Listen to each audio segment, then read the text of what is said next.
Friends, நம்ம என்ன பார்க்க போறோம்னா உலக கிள்ளி சாமாதமாக வாங்க வீடியோக்குள்ள போயிடலாம். ஒரு குக்கர் எடுத்துக்கிட்டால தோரம் பருப்பு போட்டுக்கிட்டேன், பூண்டு போட்டுக்கிட்டேன், ஒரு 7 பூண்டு போட்டுக்கலாம், 3 பச்சை மிளகாய் போட்டுக்கலாம், தக்காளி போட்டுக்கலாம். எத்தனை தக்காளி? 3 தக்காளி போட்டுக்கலாம். மஞ்சள் கொஞ்சம் போட்டுக்கலாம், பெருங்காயம் கொஞ்சம் ஆட் பண்ணிக்கலாம்.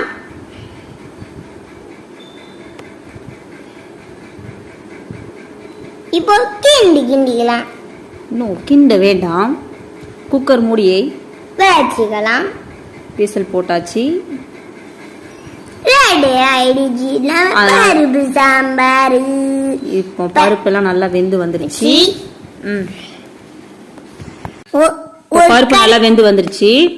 ஒரு கரண்டி எடுத்து ஒரு கலர் கலரிட்டு மத்த வச்சு கடை